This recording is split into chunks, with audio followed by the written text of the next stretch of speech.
Mayor Tom Barrett on the defensive today against paint industry lawyers. He says they are trying to confuse the issue of what's causing lead poisoning in our community. Tom Durian live with more on this. Tom.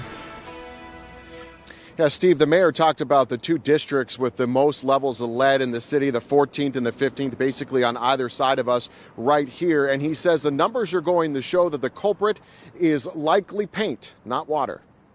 For anybody who thinks that water is the issue, that is not only counterintuitive, it just demonstrates why the real issue remains the lead in the paints. That's Milwaukee Mayor Tom Barrett in response to recent records requests filed by attorneys representing the paint industry, looking into the lead crisis here in the city and trying to shift the blame, he says, from paint to water. They are trying to do what they can, or it appears that they're trying to confuse these issues. And to me, that's a disservice. The mayor points to two districts with the highest levels of lead, 14 on the south side and 15 on the north.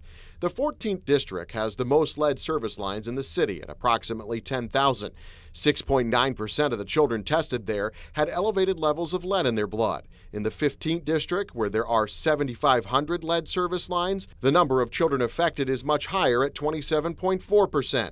The mayor points to home maintenance as a key issue. In low-income homes, particularly rental properties, you don't have the same attention oftentimes that is paid in middle-class and upper-income homes. City health experts agree flaking paint may be the bigger contributor to the problem. It's more concentrated in the paint. Paint can be well more than 50% lead, which is quite remarkable.